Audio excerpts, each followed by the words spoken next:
On va faire une tarte poireau lardon. Donc pour cette recette, il va nous falloir une pâte, moi je préfère de la pâte feuilletée, une briquette de crème entière qui n'est pas trop fluide, une briquette de béchamel, ça nous évite de la faire, donc c'est beaucoup plus rapide, 4 œufs, un oignon et 4 poireaux. Je rajouterai un peu de fromage râpé en fin de recette pour le côté doré de la tarte. On va d'abord pré-cuire l'oignon dans une poêle avec un peu de beurre ou un peu d'huile. Donc on coupe l'oignon grossièrement en morceaux qu'on met dans la poêle et en même temps on va ajouter les 4 poireaux coupés en tronçons. Donc pour les poireaux, vous enlevez le bout, les racines et puis la partie verte parce que c'est vraiment dur et donc il ne faut pas la laisser, ça fait joli mais c'est trop dur. Et vous coupez en tronçons de taille de 1 cm à peu près. Si jamais vous voyez qu'il y a un petit peu de terre dans le poireau, vous rincez la partie qui a de la terre et vous mettez le tout dans la poêle avec l'oignon et le beurre qu'on avait déjà mis. Vous laissez cuire tout ça à feu moyen. Il ne faut pas que ça soit trop coloré parce que sinon ça prend trop de goût, mais il faut que le poireau est quand même cuit, sinon ça sera trop dur dans votre tarte. Donc le poireau va rendre de l'eau au fur et à mesure de sa cuisson et en fait on arrêtera la cuisson quand il n'y aura plus d'eau. On met un peu de sel et de poivre dans les poireaux, mais pas trop parce qu'on va rajouter des lardons qui sont salés. Donc après la préparation sera trop salée, donc il faut faire attention avec le sel.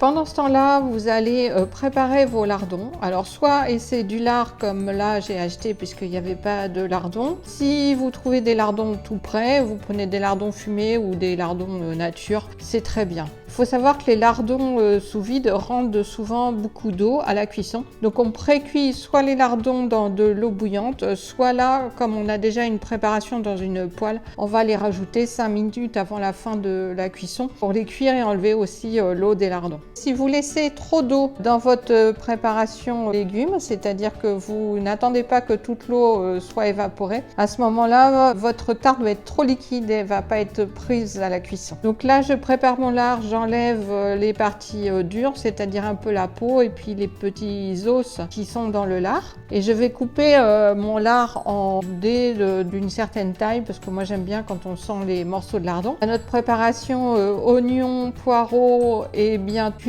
On voit que ça a bien coloré et ça ne rend plus de jus. Donc je mets mes lardons dedans pour finir de cuire le tout. Pendant ce temps-là, je vais faire ma préparation liquide. Donc je vais casser 4 œufs dans un récipient. Je bats mes 4 œufs. Je vais mettre ma briquette de crème épaisse, ma briquette de béchamel. Donc je remue bien le tout. Alors moi je mets de la béchamel parce que je trouve que ça allège déjà la préparation du point de vue calorique puisque la béchamel est moins riche en graisse que la crème et en plus ça aide la préparation à l'épaissir à la cuisson. Je sale un peu, je poivre un peu mais pas trop puisque on sait que les lardons vont saler et voilà, je vais commencer ma tarte. Donc je prends un plat à tarte, moi j'en ai pas donc j'ai en fait le fond d'une poêle. Dessus je vais étaler ma pâte feuilletée. Alors on peut prendre de la pâte brisée toute prête si on préfère ou alors plus tard je vous donnerai une recette de pâte rapide si vous préférez faire votre pâte vous-même. Donc on va se servir du papier qui sert à envelopper la pâte feuilletée pour éviter que ça adhère sur notre récipient. Et je vais couper les bords puisque moi j'ai un four à gaz et que si je laisse les bords du papier, ça va prendre feu. Sur cette pâte, je vais d'abord mettre mon mélange poireau, oignon, lardon préalablement cuit que j'étale uniformément sur toute la pâte. Et par-dessus, je vais mettre ma préparation liquide qui est, je le rappelle, œuf, crème, béchamel.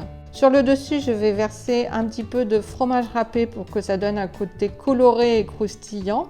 Avant de finir, j'avais mis mon four à préchauffer à 180 degrés, donc à four moyen. Et je vais pouvoir maintenant enfourner ma pâte pour une demi-heure environ.